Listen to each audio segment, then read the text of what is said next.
Assalamualaikum warahmatullahi wabarakatuh. Perkenalkan, saya Nurhaliza, ingin memaparkan materi saya yang berjudul Kesultanan Samudra Pasai. Apa sih itu Samudra Pasai? Kerajaan Samudra Pasai adalah kerajaan Islam pertama di Indonesia.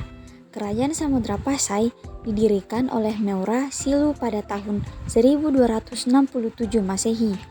Setelah masuk Islam, Meura Silu atau Marasilu bernama Sultan Malik al-Saleh atau Sultan Malikul Saleh dan menjadi raja pertama kerajaan Samudra Pasai. Marasilu juga merupakan sultan pertama di Indonesia yang berkuasa selama kurang lebih 29 tahun. Kerajaan Samudra Pasai adalah gabungan kerajaan Pasai dan Paurlak.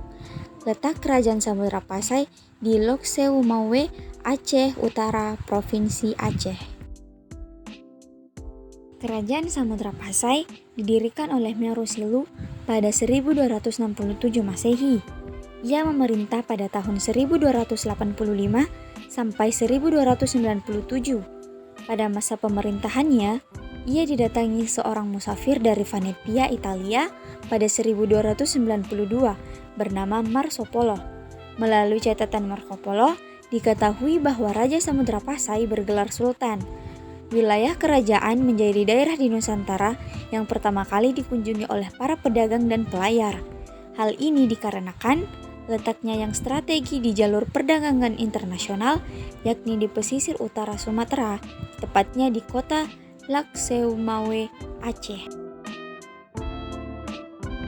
Masa kejayaan Kerajaan Samudra Pasai berhasil mencapai puncak kejayaan pada pemerintahan Sultan Mahmud Malik Az-Zahir atau Sultan Malik Al-Tahir II. Di bawah pemerintahannya, Samudra Pasai berkembang menjadi pusat perdagangan internasional setiap tahun. Kerajaan Samudra Pasai mampu mengekspor lada sutra, kapur barus, dan emas dalam jumlah besar. Pada masa ini, pemerintahan Samudra Pasai terus menjalin hubungan dengan kerajaan-kerajaan Islam di India maupun di Arab.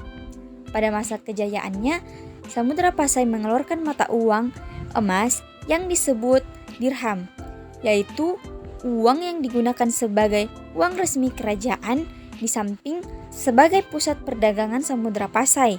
Juga pusat berkembang agama Islam, kerajaan Samudra Pasai memiliki pengaruh di pelabuhan-pelabuhan penting di Pidi, Perial, dan lain-lainnya. Adapun daftar nama-nama Sultan Kerajaan Samudra Pasai sebagai berikut ini.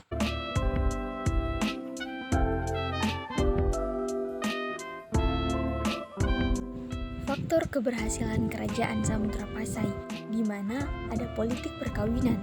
Politik perkawinan menjadi sebuah hal yang biasa terjadi di kalangan orang kerajaan untuk memperluas wilayah politik. Selanjutnya, ada politik perdagangan.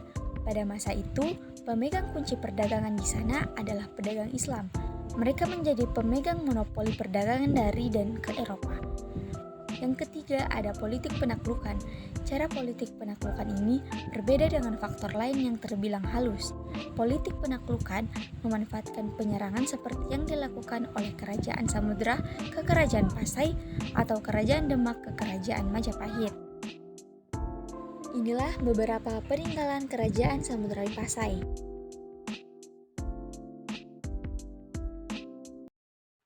Masa kemunduran, di mana salah satu alasan menjadi masa kemunduran Kerajaan Pasai adalah makin banyak pula warga di Samudra Pasai yang pergi dan memilih merantau ke Tanah Jawa, terutama merantau ke Jawa Timur dan menetap di sana, yaitu ke daerah pusat kekuasaan Majapahit.